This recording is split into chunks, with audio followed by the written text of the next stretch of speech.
Well, good day and welcome to episode 17 of The Driving Force presented by the Louisiana Transportation Research Center.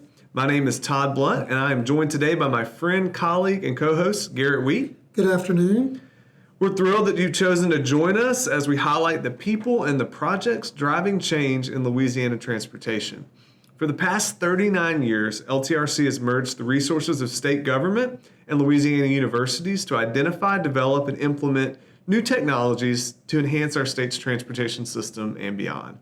As the research arm of Louisiana's Department of Transportation and Development, we are responsible for facilitating a broad range of transportation research. One of the ways we do that is by maintaining a world-class transportation research library here at our T-Tech building, providing ease of access to our researchers here at LTRC, universities around the state, and beyond. So to take us behind the stacks of how such a library is built, organized, and maintained, we're thrilled to welcome Sandy Brady to the show today. Sandy has served as LTRC's research librarian since our library opened nearly 20 years ago. She's excited to tell us all about what she does to help groundbreaking, high-value research move forward for the benefit of all Louisiana's road users. We'll step away briefly, then jump into our conversation with Sandy.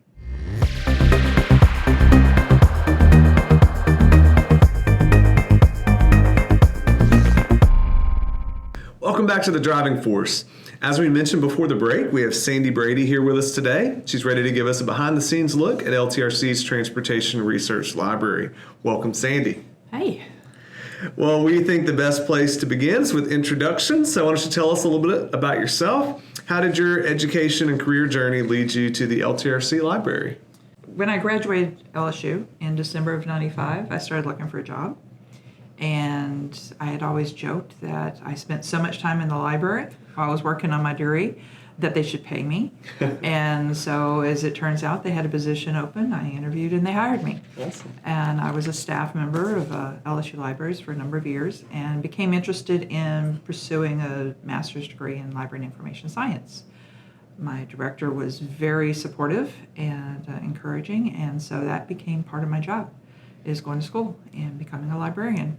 And as it happened, they had a position as a librarian open when I graduated, and I stepped into that and became a professional librarian at LSU Libraries. And worked there for a number of years, helping students, teaching a course and using the library, and helping everybody that came in and doing their research. And then my husband, who happened to work here at the time at LTRC, told me they were opening a library, building a library, and they needed a librarian to set it up and run it. And I'm like, I was a little bit hesitant because I'm not an engineer. I'm not an engineer type. I don't know much about transportation other than through my husband as an employee here.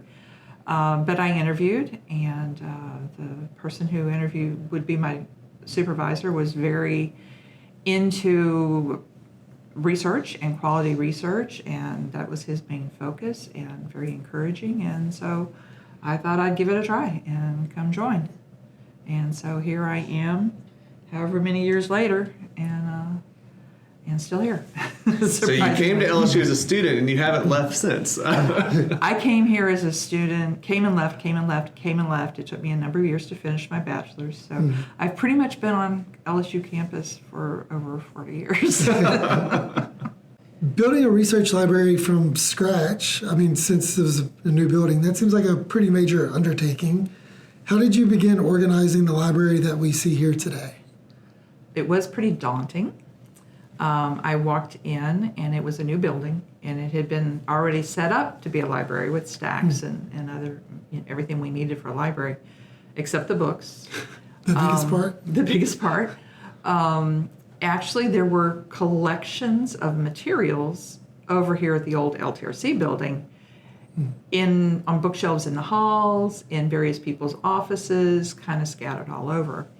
And when I got here, they had started collecting those materials in boxes. And so there were stacks and stacks of boxes of stuff in the library when I walked in. So it was kind of daunting. But at that time, there was an initiative to get different DOTs, different transportation agencies, and especially libraries to communicate with each other and to share information. because there was a lot of repetition and overlap of research. Everybody was doing the same research and they weren't communicating. So this initiative was put into place. They had actually published a couple of publications. There was one publication called the Transportation Librarian's Toolkit, and I actually got a hold of that before I started. I kind of went through it over my Christmas and New Year's break. Oh, cool. And came in. Plus, I had 12 years of experience working at a large research university library, and I had this book to work on. And then I joined these groups that gave me access to colleagues from all over the country and all kinds of other transportation libraries, and I could tap them for help on this. And then I got started. And I have an aptitude for organization, and I like playing with books. And so I just sorted things to like areas and stuck them on the shelves, and then rearranged and put them back on the shelves. And it took a while, but and it's still ongoing. I'm still cataloging materials. The main goal initially was to get things where they could be found. And I think everything can be found now, and I'm still working on adding to the collection, and it's an ever-growing thing now. I've seen some of the pictures from our old archives of what it looked like when you walked in, and all those just crazy stacks of materials just thrown in there. That's a big job. And I found a lot of very odd things. Like there was lots of old floppy disks.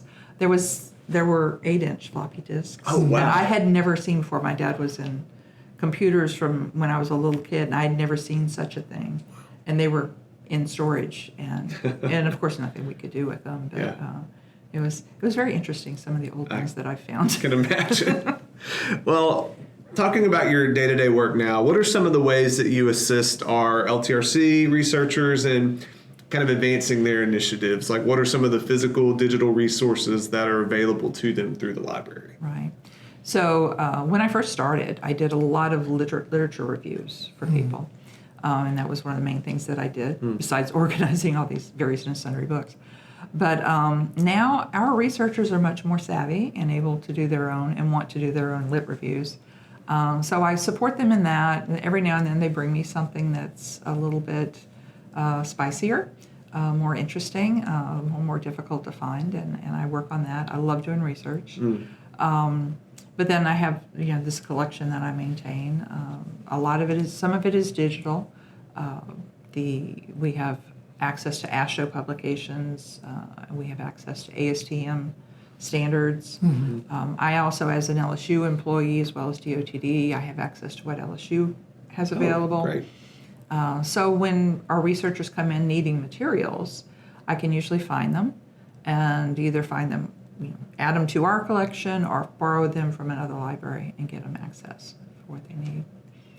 That seems like it's probably fun for you, right? To go on the hunt for, it really is. For something. It is. Now, some of it was kind of, that you can only research asphalt so many times, but the things they do with it are amazing. And I always love new and interesting things. Yeah. So.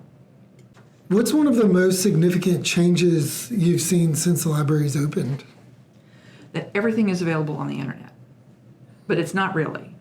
But even back then when I started here in 2007, people thought it was, and that's even more pervasive now that everybody thinks everything's on the internet.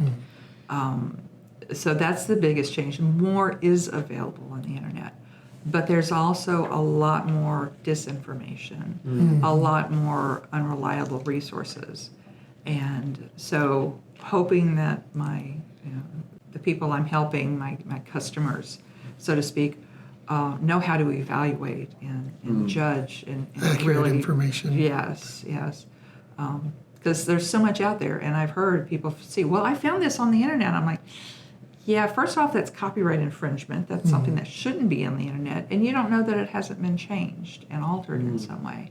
So we really need to check and evaluate that." So that's the biggest thing that has changed. Is like so much more access to everything, good or bad. So you're almost back to your original goal of educating people on how to use the library. 100%. At least digital. Yeah. What about like paywalls and articles like that? For the most part, I am able to get items through other libraries. It's interlibrary borrowing. We share resources. LSU has access to a lot of scholarly journals and stuff, and a lot of our researchers are LSU employees or faculty members as well, our students. So we use their resources. And LTRC is commingled, LSU and DOTD resources and employees. Sure. So you talked about some of the networking you did with like other transportation libraries when you first began. So now, almost 2 decades in, like what are some of the ways that you're staying kind of on the leading edge of what's happening in the field so that you can best serve your customers or researchers and others? Right. Well, I still do a lot of that networking. I have been on either a friend or a committee member of TRB committees since day one, since I started here. And I still am, and attend TRB almost, I think, every year that they've actually held conference. I watch a lot of the TRB webinars just to see what's going on out there, and the new and different stuff that happens is fascinating. I'm also a member of Special Library Association's Transportation Librarians Task Force or Committee. And that's another way that I keep in touch with my colleagues, and we all see what each other's doing. Partly for a lot for my intellectual stimulation and to keep up my skills, but also for my own mental health. Since I'm here as a solo librarian, Well, that's true. Yeah. I need somebody to bounce ideas off of. I can bounce ideas off of y'all, but it's not quite the same as another librarian. Right. Totally. Well, obviously you enjoy your job a lot. Can you talk about something that might be the most enjoyable or at least energizing aspect of your role? Stuff like this, dealing with my customers, with my colleagues, helping people. Before I became a librarian, I was in retail, and I enjoy helping people, finding stuff for people, and looking for that little tidbit of information, and just y'all are fun. We all have different backgrounds and interests, and so getting to know people is cool. Sure. It is a very fun and diverse team here at LTRC. Very much A so. lot of people come from a lot of different backgrounds, which is, I think, makes it a rich place to work. Yeah. Well, thank you so much, Sandy, for joining us today and for everything you're doing in your unique and important role to aid in the research happening here at LTRC. Before we go, we have one other bit of business. We want to have a little bit of fun with a few final lightning round questions. So Garrett's going to ask you these. Don't think too hard about these. These are just to help our listeners get to know you a little bit better. So for those who don't know, you are a huge Star Wars fan. So you're not only a fan of the movies, but also all of the written material, Correct. canon and uncanon. Is that Mostly right? canon. So what is your favorite Star Wars book that hasn't yet been adopted into a movie or a TV series? Favorite book that hasn't been adopted.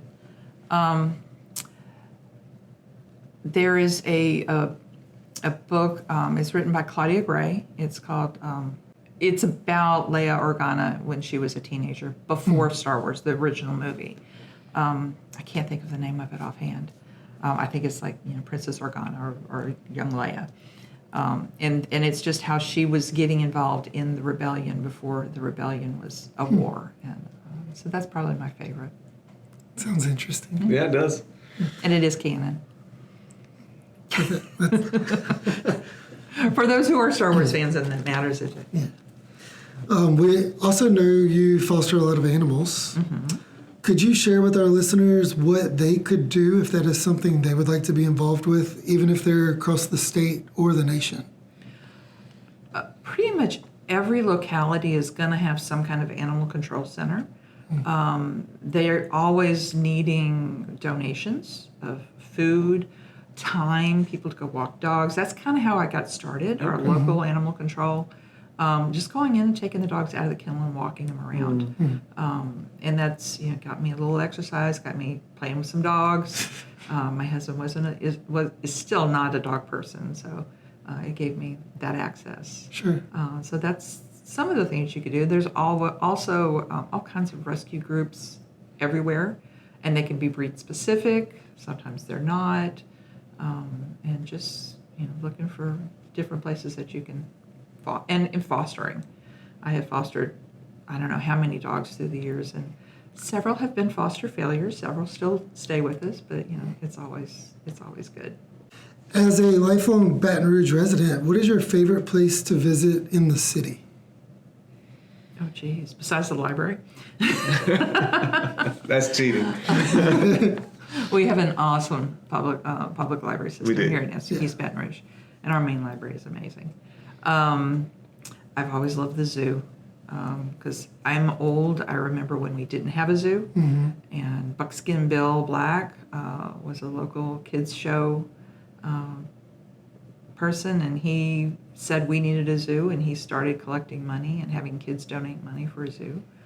The Riverwalk, the walking on the levee, is kind of probably one of my favorite places. And then we also have an awesome park system. The parks are amazing. Highland Road Park is one of my favorite places to go hiking. Oh, yeah. So. Awesome. Last question, also a serious question. When working on a puzzle, can we look at the box?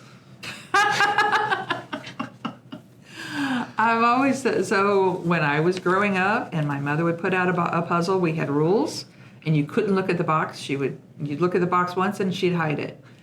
Even now, she actually looks at the box, and it depends on the puzzle. I try it without looking at the picture, but I can't always do that. Well, thanks again, Sandy, for your time and for everything you shared with us today. It was a joy to have you here as our guest. These conversations are always so much fun. Thanks for telling us more about what you do and why it matters to the transportation community. Thanks for having me. Yeah, we're going to take a quick break and then wrap up today's episode.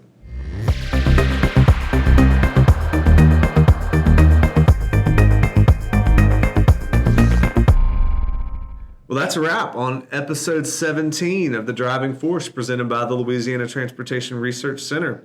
You can learn more about what's happening at LTRC on a daily basis by visiting us online at ltrc.lsu.edu or on social media through Facebook, X, LinkedIn, and YouTube.